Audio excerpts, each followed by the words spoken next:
Webes ng umaga bago pa umalis sa mga ina ng ibang housemates, napansin na ni Kuya na nawawalan na ng boses si Jai.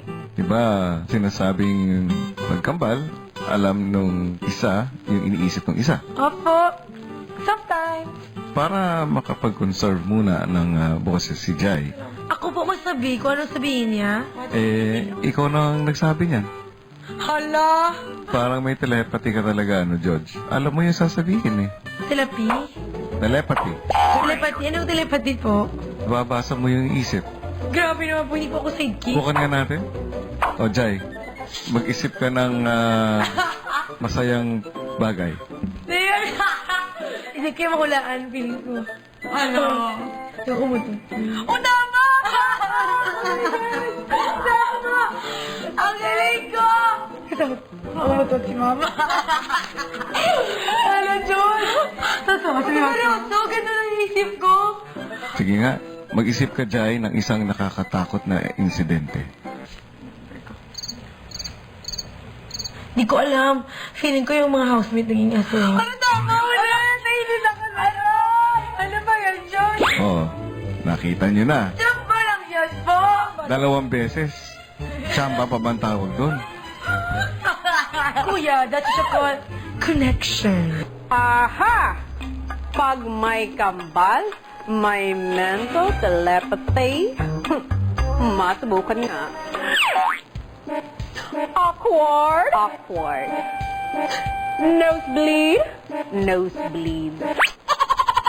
Ngayong gabi sa Pinoy Big Brother Teen Edition 4. Bagong linggo, bagong weekly task ang haharapin ng housemate. Yeah, Mom. Ang mga bigating bisitang papasok sa bahay ni Kuya. Actually, yan, hindi ginagawang katotohanan, hindi binibigay. So, bakla ka. Pangit mo sa kanya.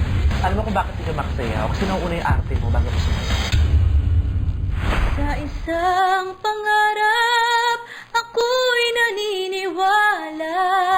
Dito lang sa Pinoy Big Brother Teen Edition 4. Sabado ng gabi, kinausap ni Kuya si George at Jai tungkol sa kanilang weekly task. Kayong dalawa ba ay nasubukan niyo nang mag-perform? Alumni. Kami dalawa po. Pero group yun po, madami po kami. Dance pa ng bata, ako grade 6 first year. Nakasi ako ng tinikling, ng paru-paru, ng malaganya. Meron po. Anong klaseng talent ang naipamahal sa inyo? Burp. Seryoso? Hindi naman ako talent. Bakit sa mga sinasabi ninyo, ang dami niyo na palang mga experience sa ganyan, hindi niyo pa pinapaniwalaan na meron kayong talento? Kasi po, hindi po kami masyado magaling. Takot ako. Kasi po, meron po akong tendency po, talaga po, nang 4th year lang pa sa harap po, parang na-tense po ako ng sobra na mag-perform. Hindi na po ako gumalaw, parang na-froze. Parang na-freeze, na-frozen. Kaya tinatanong ni Kuya si George at Jai dahil para sa bago nilang weekly task, maghahanda ng isang big concert ang ating mga housemates. Kayong dalawa ang inaatasan kong mamuno para sa task niyo na ito. Okay po. Bali, acting, singing, and dancing. Lagyan natin ang story. Full time. Kaya magkakaroon tayo dyan ng distinct characters. Like, sinong bully, Ako nerd na lang ako. sinong like cheerleader, nerd. Sa pagsapit ng bagong umaga, diretso agad sa pagpaplano si George at Jai para sa weekly task. Mamamatay ka pag wala. Okay. Oo, bakit? Hirap pala gumawa ng musical. Ano ba talaga? Musical o concert? Nagde-decide tayo ngayon. Musical. Kasi kung musical, kailangan natin ng acting. Concert naman, wala naman acting doon. Mahabang oras. Hindi, gawin lang natin parang talent show. Yung theme.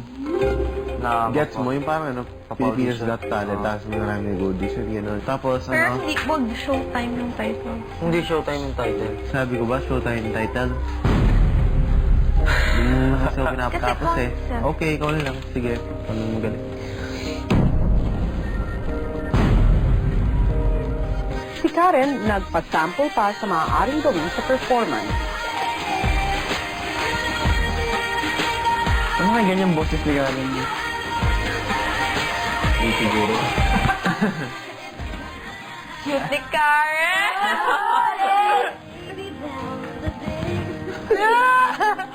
Oh my God.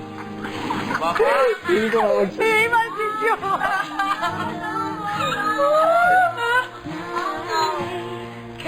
Yata po ka. Oy, mali. Wala dito. At nang turuan si Roy. Dadaan ka dito.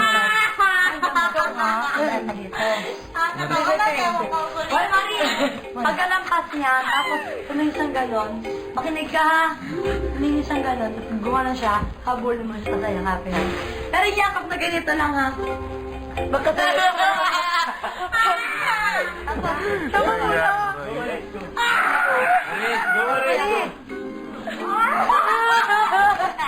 Dito. Arte mo, parang ganda-ganda mo. Grabe kuya, grabe siya mga asar. Hindi niya na alam yung mga pinagsasabi niya eh. Masakit na kasi kahit tawagin pa natin prangka nga siya. Pero hindi na tama yung mga pinagsasabi niya.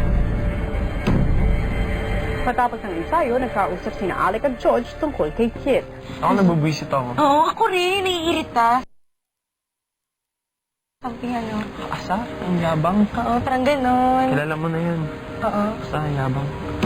Parang preno, magsalita. Kapal lang mo ah. Kala mo kasi. Minsan talaga, masaya sila sa ginagawa nilang ganon. Ewan ka ba? Napipikon nga ako minsan. For example, nahirapan ako sa sitwasyon ni na Ate Myrtle Ibas at... Kit. Hirap ko Oh, yan. actually, nababad trip ako kay Kit. Kasi like, diba, this week lang, nag-confess siya. Gusto niya si Myrtle. Pero ano ngayon? Wala naman nangyayari, diba? Kasi akala niya, makukuha niya agad si Myrtle. Maya-maya kinausap ni Kuya ang leaders ng weekly task na sila George at Jai. Para pumasa sa weekly task nyo, ang bawat performance na kailangang makakuha ng markang pass mula sa inyong audience. Kaya inaasahan ko ang puspusan ninyong pag-iensayo. Nakabahan ako. Grabe. At bukod dito, merong magaganap na audition para sa Spotlight. Sa Spotlight, magkakaroon ng sariling prod number ang mga housemate na mapapili para dito. Para sa audition na to, kinakailangan nyo maghanda ng inyong audition piece. Yung sino mang pili sa audition for sa Spotlight, mananalo o magkakaroon ng reward. Either immunity sa next or regalo. Start na natin i-practice yung... 1 hour practice mo. Gitar ka? Man, okay, wala akong alam na ganyan. Singing lang tayo? Ang housemates told the ensayo na para sa paparating na audition. Dear Mama, I know you will be surprised to receive this letter from me. But for my rights, leave Mom, my rights, you boy. Oh my God! Ikaw na! Ikaw na. Okay lang. Oh! How to get along, so now you're back! Makuha ka na, huwag ka na magpa-practice. Gusto mag-practice. Baka kasi si Ann Curtis yung ano. Hindi gagawin. Oh, sayaw ka nilang kaya. Oh my God! Wow, dancer! Ano yan? Pero mo nga ba? Kung ang ibang housemates enjoy sa pag-iensayo, si Roy naman. Wala akong maisip. Wala akong pake! Kahit naman siguro mag-practice ako kuya, lagi. Kung natatalo naman siguro ako lagi kuya. Ganun. Totalo saan? Sa audition kuya kasi, yung mga kasama ko mga talented, tapos ako wala. Sila po kuya, sa practice pa lang, gagaling na nila kuya. Kaya, parang mamaya kahit ano na lang siguro yung mangyari kuya, gawin ko. Si George at ang girls naglabas ng saloobin tungkol sa auditions. Promise, may tendency one time, when someone like, pinakanta kami, hindi ako natulala ako. Promise. Gumagano ng mic sa akin, promise, hindi ko na yun gustong ulitin, pero nahihiya ako. Yun nga eh, wala nga ako sa mood. Hindi, may talent ka. Yun nga, wala nga akong talent. Ang di nila alam, nakausap na ni Kuya ang hurado ng Spotlight auditions na si Vice Ganda. Magandang hapon, Vice. Hi, kuya. Maligayang pagbabalik sa aking bahay. Thank you din. Isa kang mahusay na performer, alam ko. Wow. Inimbitahan kita rito dahil ngayong linggo, ang weekly task ng housemates ay isang concert. Dahil alam kong sanay ka sa mga concerts, shows, live performance, Slide. alam kong ikaw ay makakapagbigay ng mabubuti at magagandang tips para sa aking mga housemates. Para din sa Spotlight audition, hindi alam ng housemates na ang hinahanap ni Vice ay